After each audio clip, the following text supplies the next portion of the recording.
Joining me on the podcast today is researcher and fellow nutrition nerd, Sam Shepherd from all the way in the UK. Welcome, Sam. Hello. Yeah, I can't say it's nice and sunny here, unfortunately, but yeah, we're heading into winter, so there you go. And I'm British, so I'll immediately start talking about the weather because that's what we love to talk about. So, but yeah, thanks for having me. You're welcome. We are talking at my night time, your morning time, because the time difference between Australia and the UK sucks balls. So apologies if my voice gets croakier and croakier as we go. But Sam has promised to bring the energy, even though he's British. We won't hold that against him. And I did speak to my husband just before, who's in London at the moment, and he showed me the sky, and it was grey and it was dreary. But, you know, that's just a regular day in London.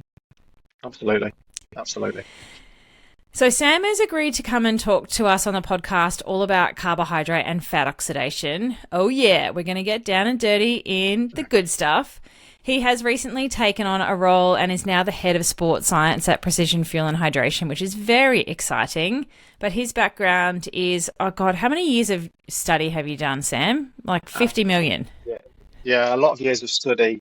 So yeah, undergraduate, master's, PhD. So that's probably about 8 years altogether. And then, yeah, 12 years in academia before making the switch to sort of industry, I suppose. Yeah, total nerd. I love it. And that's like a term of endearment, right? But he has 60 publications to his name in what I would say is the most varied range of topics I've ever seen anyone research in. He calls himself a jack of all trades because he's got stuff in like lipid metabolism, glucose oxidation, diabetes, obesity, cardiorespiratory stuff, insulin resistance, like what else? All the things. All the things, yeah. I mean, I suppose everything that underpins this is my interest in metabolism, exercise metabolism, and then it's just the application of that is what I would like to say. Yeah. Yeah, and you have a particular interest in something very, very nerdy that you tell me only 4 people in the world are interested in. Could you please explain that a little bit?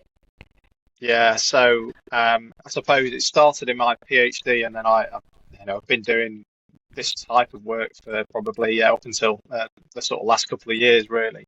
But we're really, well, when I was doing my PhD, we were really interested in lipid droplets or fat droplets in muscle, and how that's related to insulin resistance, but also how it's related to health. So there's something called the athlete's paradox, where if you're very healthy, you'll have a lot of fat in your muscle, but it's a substrate, as we'll kind of come on to through this podcast.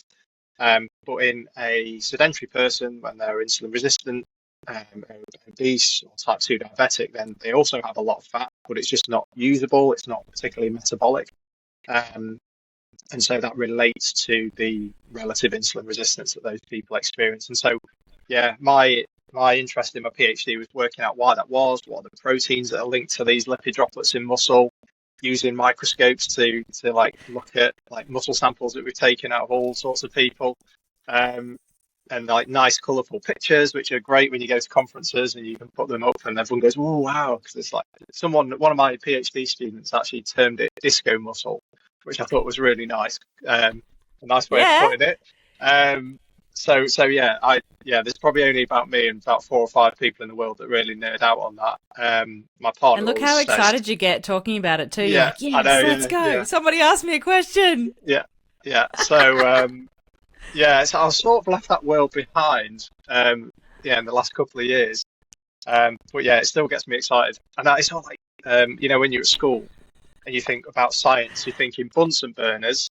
And you think in microscopes, and I've been using a microscope for many, many years, so I've been doing proper science. Is that what I like, or at least what I like to think, anyway?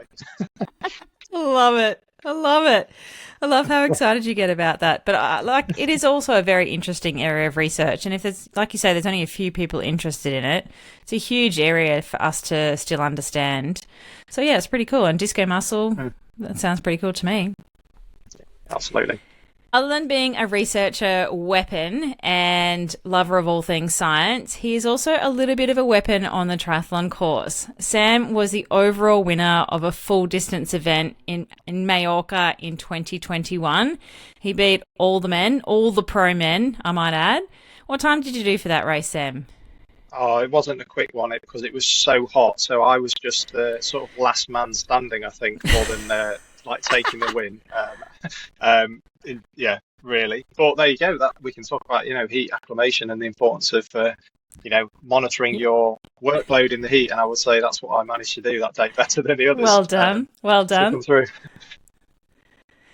And also, Uh, and his fastest Ironman or full distance race time is 8:45 at that same race the year later. Like, so it's it's not something to be sneezed at. That's a relatively fast full distance race.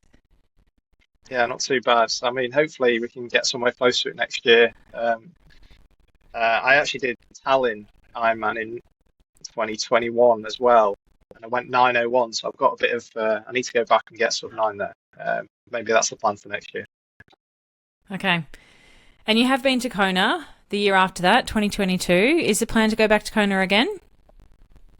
Yeah, that'd be nice. Hopefully 26, especially having just watched it this weekend and getting very excited about it as always. Yeah, I always get quite excited about watching it. Whether it's the males or the females at Kona, there's something. I think that's what I, grew up remembering, and that's probably my first. As for many people, it was probably my first recollection of seeing these guys on this like nice, Hawaii, a nice island, doing something absolutely crazy.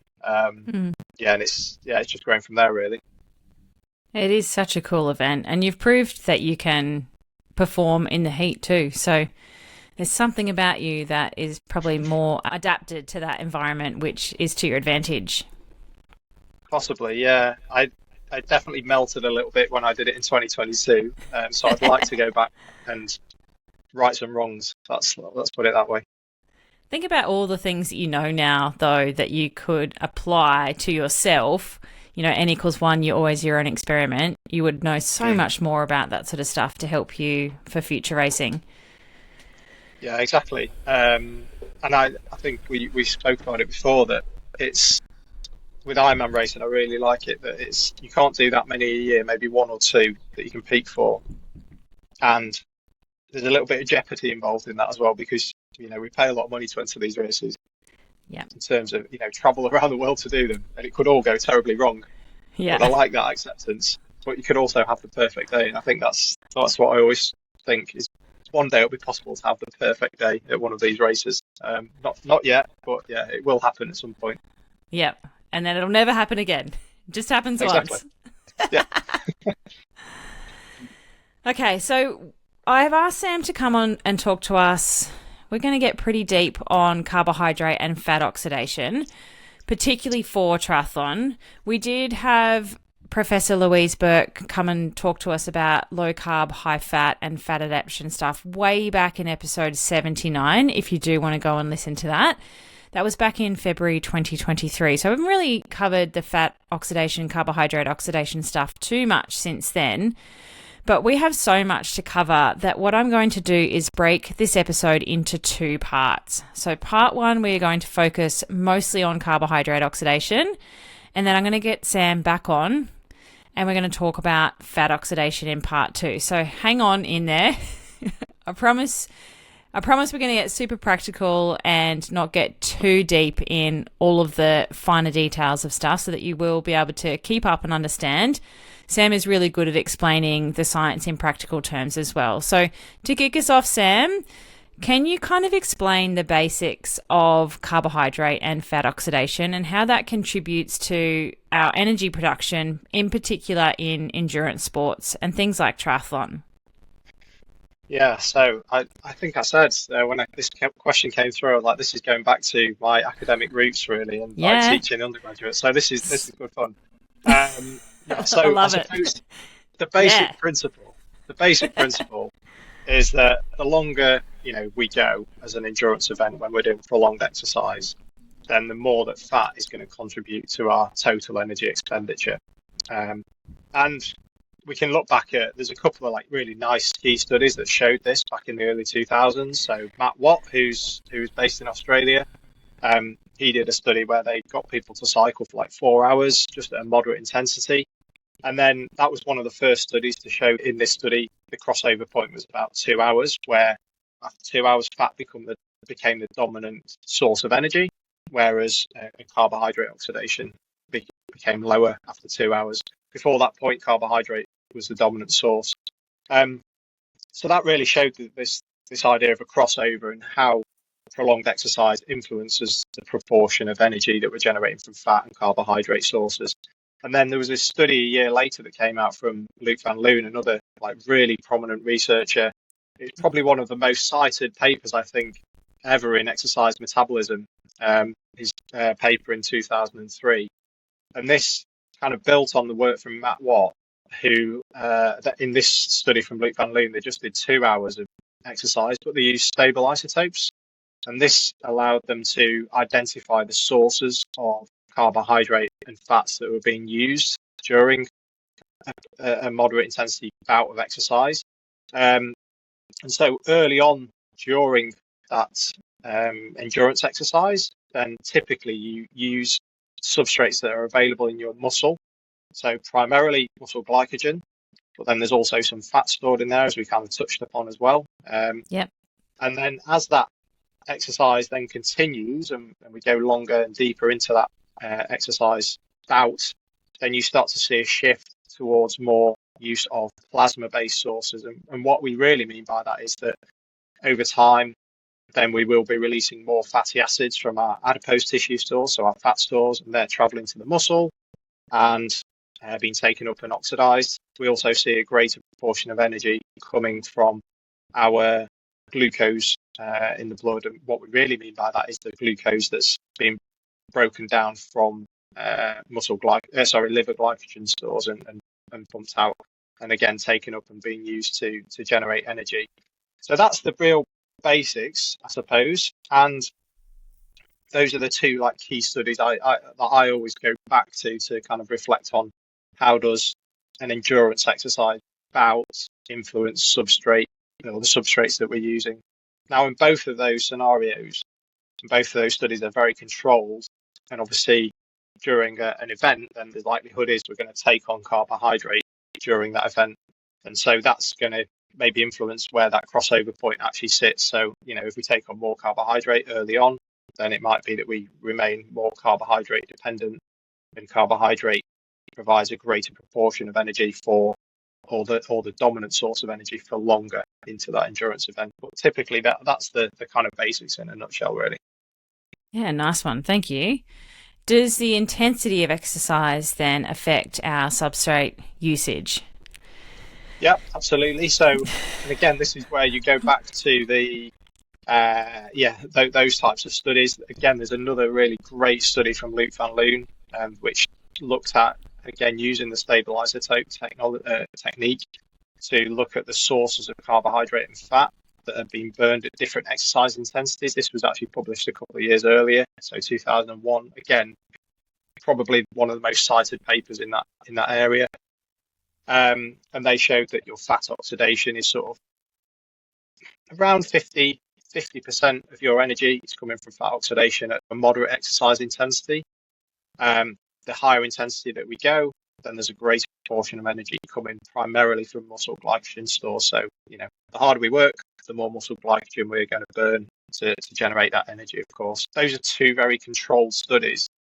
But again, if we apply that to what a race might look like, and we're never going to, maybe we are in some courses, but most of the courses that we will ride on the bike in particular and maybe run, there's going to be some ups and downs. So it's either going to be undulating or there's going to be some severe hills. So the intensity will change naturally throughout that, as well as obviously it being a prolonged exercise bout. So it's not as quite clear cut as the lab studies would make you believe.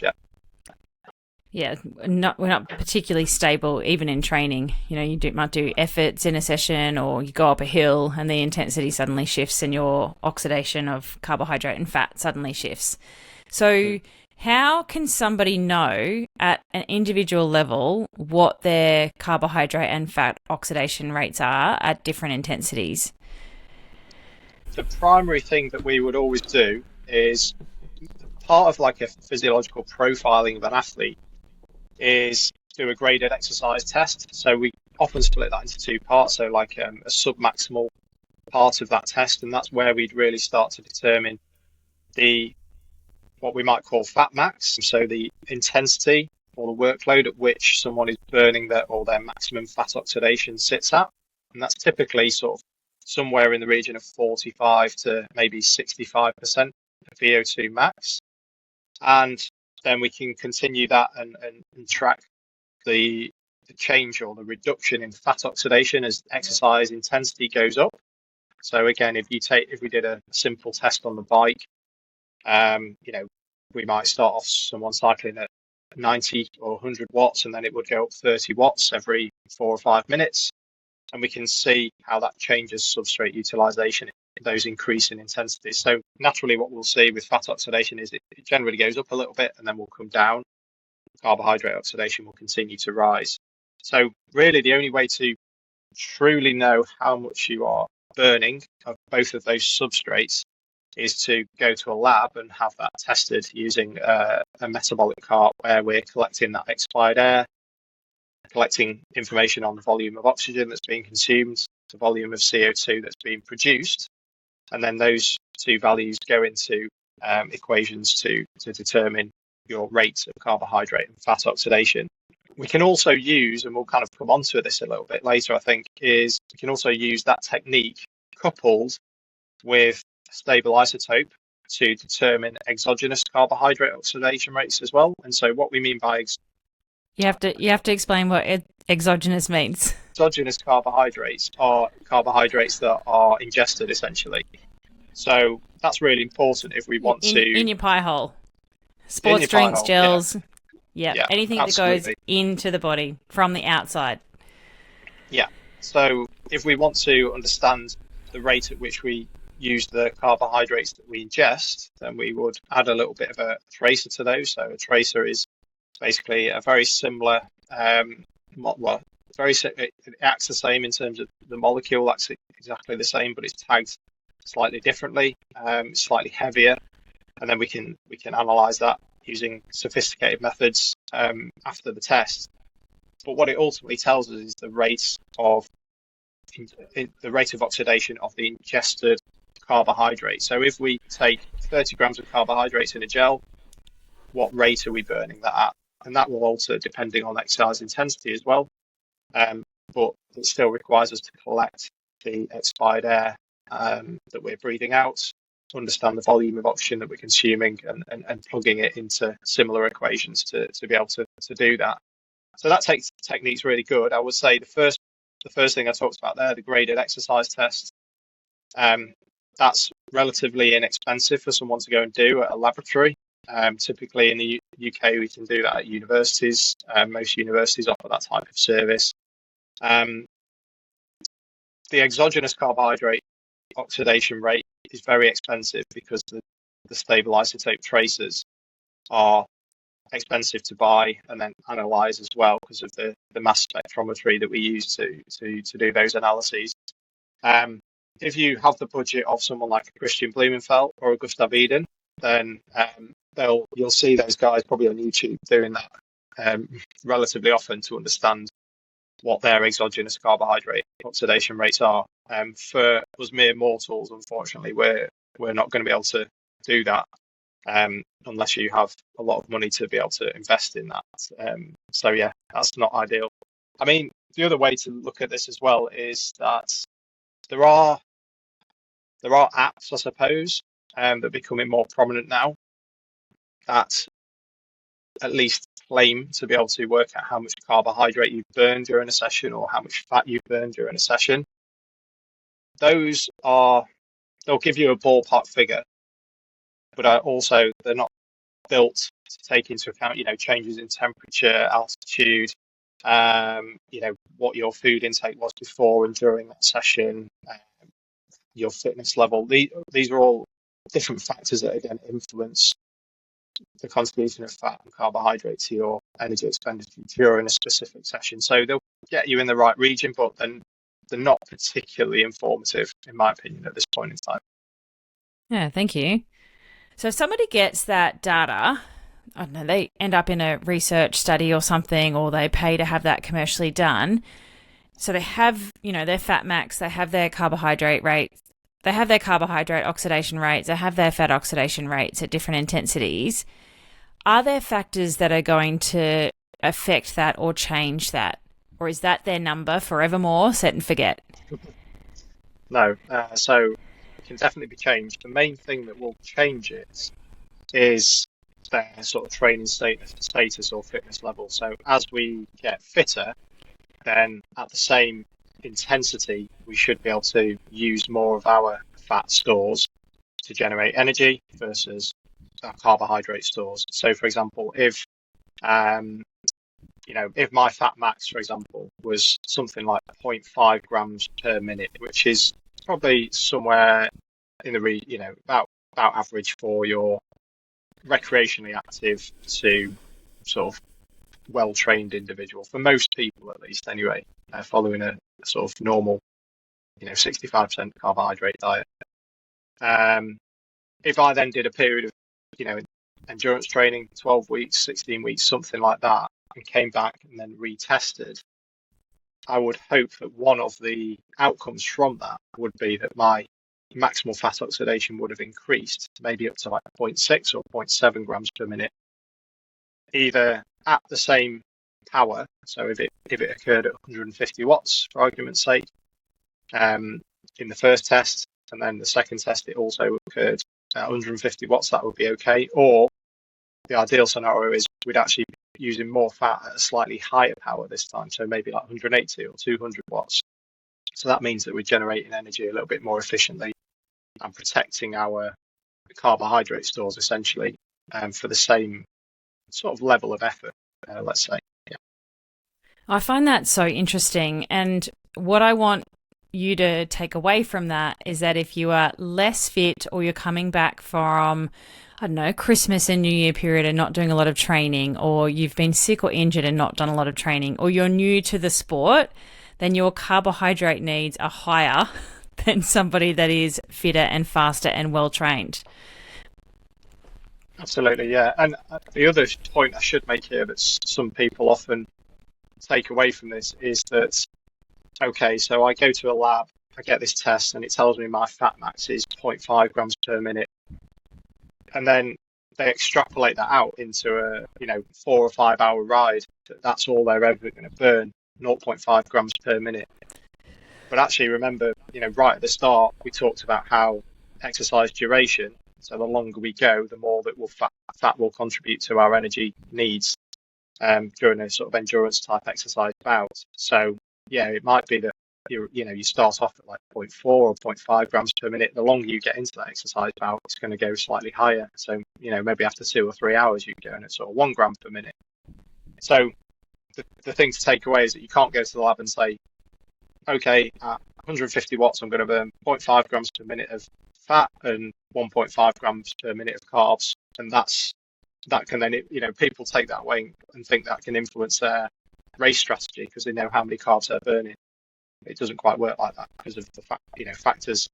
Well, the main factor being that exercise duration will influence that relationship, and that will shift over time. So we all just need massive budgets and all the money in the world to sit in a lab and do as much testing as someone like Blumenfeld or, the Tour de France riders. They are pretty heavily dialed in, right? They have so much money and science backing to get all that stuff right. I think it's very, very cool and very interesting. So fitness is the main driver of those things? Oh, you go? Yeah. Fitness is one of the main drivers of those things. There are some small differences when we look at things like sex. So we know that females at the same sort of relative exercise intensity use a little bit more fat than males do. If you go to altitude, so I can speak a little bit about that because luckily I was at Font Romeu in the Pyrenees a couple of weeks ago with some Hoka runners, and it was interesting to see. It was interesting to see, and it was good to see that they were aware that their carbohydrate requirements were going to be higher at altitude because you're working, relatively harder. So the intensity of the exercise is generally higher. Therefore, you're going to use more carbohydrates. So they need to fuel a bit higher during those sessions to try and overcome and compensate for that. Temperature obviously is going to influence that as well. So we've just seen Kona the last weekend, just gone. People are going to be using more carbohydrate in heat unless they dial back the intensity that they're riding at, which we obviously didn't see with some of the guys. Hence why they were walking on the run, and various things.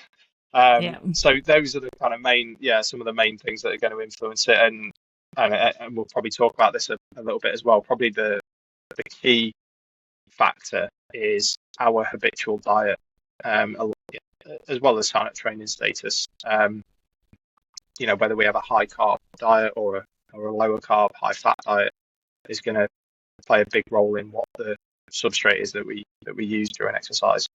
Yeah.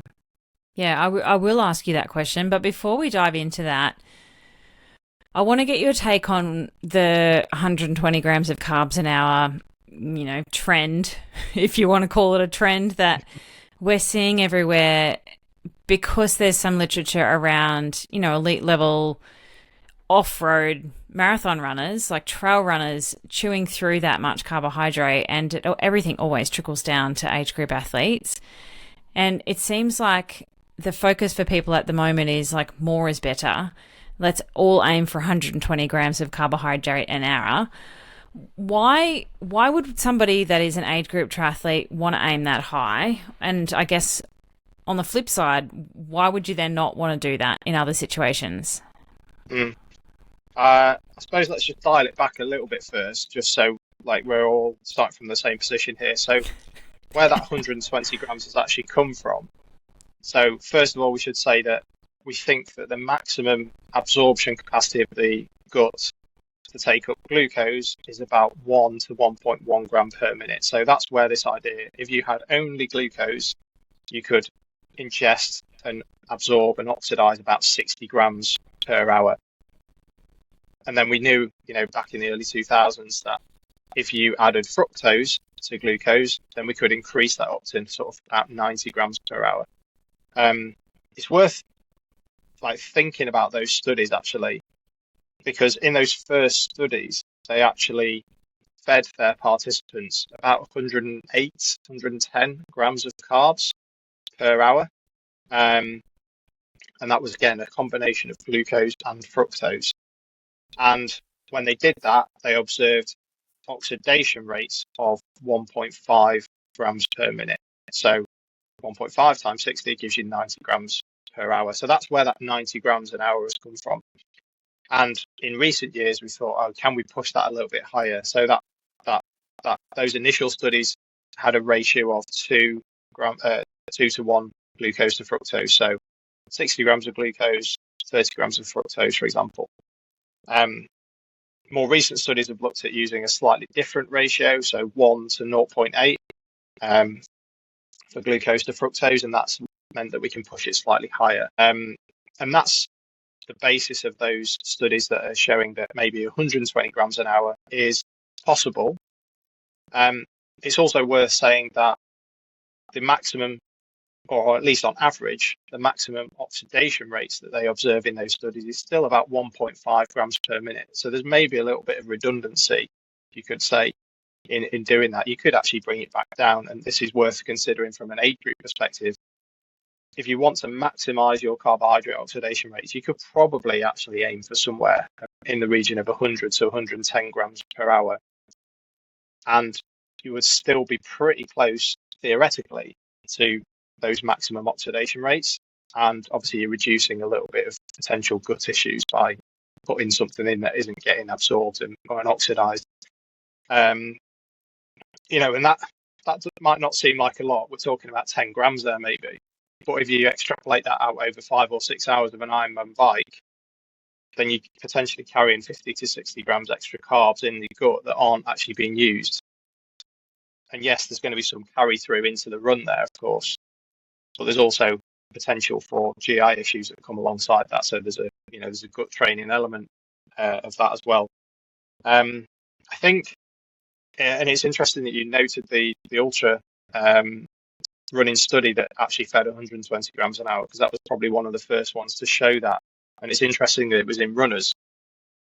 Now, anecdotally, and with the cyclists that we work with at Precision, we see regularly they're doing 120, even 130, 140 grams an hour.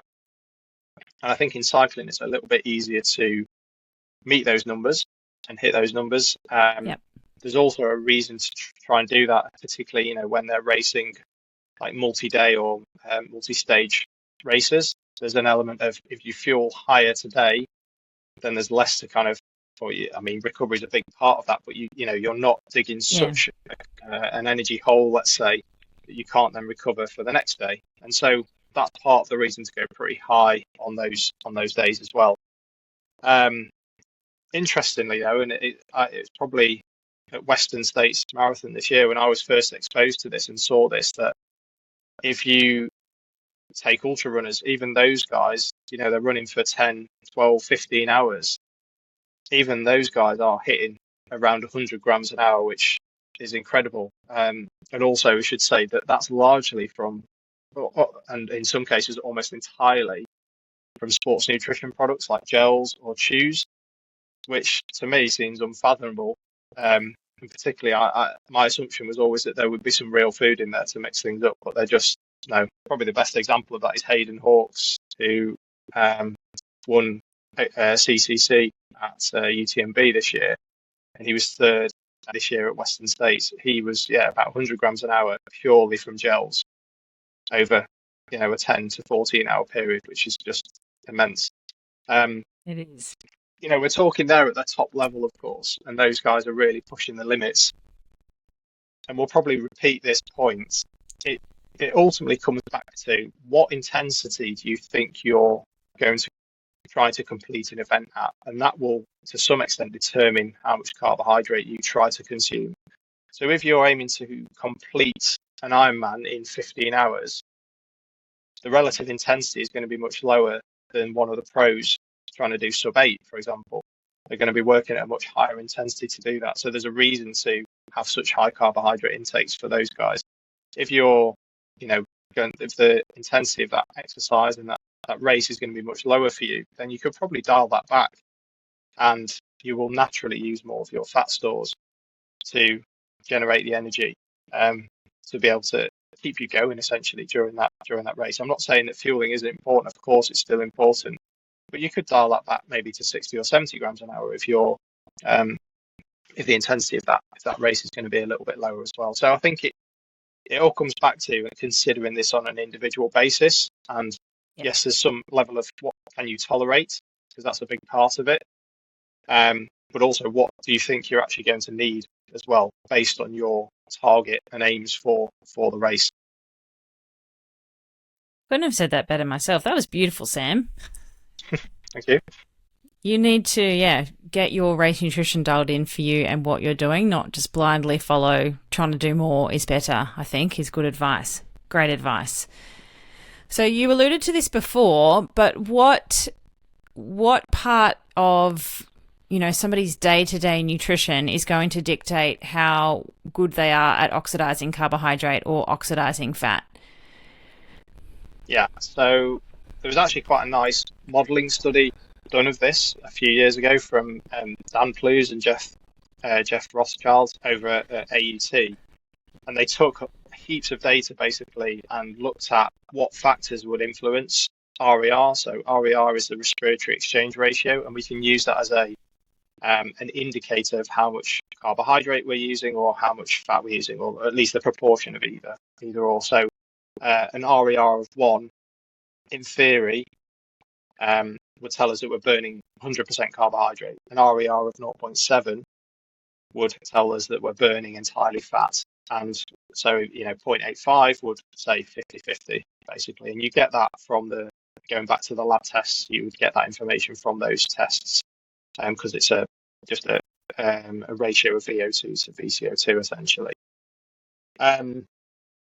So yeah, when they took all that data and looked at what factors would influence RER, exercise duration was a key one, but the other key one was habitual diet. So if you have a higher fat diet, then naturally you will burn more fat during exercise. And equally, if you have a higher carbohydrate diet, there will be a tendency to use carbohydrate more, which, yeah, is pretty interesting. And obviously, we can change that based on our habitual diet. So if we suddenly decide that we want to start to play with low carbohydrate, high fat diets, for example, then we might start to see a shift to using more fat as a fuel. And equally, if we maintain most people have a fairly high carbohydrate diet, then carbohydrate is going to be one of the more dominant sources. That's the main thing, really. There is some evidence that gut health is going to be important in that as well. So it's not just how much fat you have or how much carbohydrate you have, it's also the quality of our diet, of course. We need to look after our gut microbiome. So if we've got poor gut health, that's going to definitely have an influence on how well we, absorb and then use either fat or carbohydrate, essentially. And so, it's important that we're getting sufficient things like fiber in our diet, for example, to support good gut health. But yeah, it's a proportion of carbohydrate and fat which is going to be a big determinant of how much of that we then use during exercise. I've been trying to keep an eye on that gut health space because I just find that so interesting. I'm always banging on to athletes about eating more fruits and vegetables, but there is method to the madness. Particularly for you guys in the UK, your diet is shithouse, no offense. You guys do not eat enough fruits and vegetables. You really need to pick up your game for the rest of the world. Wow, okay. I mean, I'm just looking at a fruit bowl now on our work surface, so I can't comment for the rest of the UK. We're doing all right here at Precision. So. Yeah, your national average is so bad. You guys recently increased your go for 5 to go for 7 campaign, didn't you? Yeah. To try and yes. You guys were doing a slightly better. You're like, come on, just to match the rest of the world. Yeah.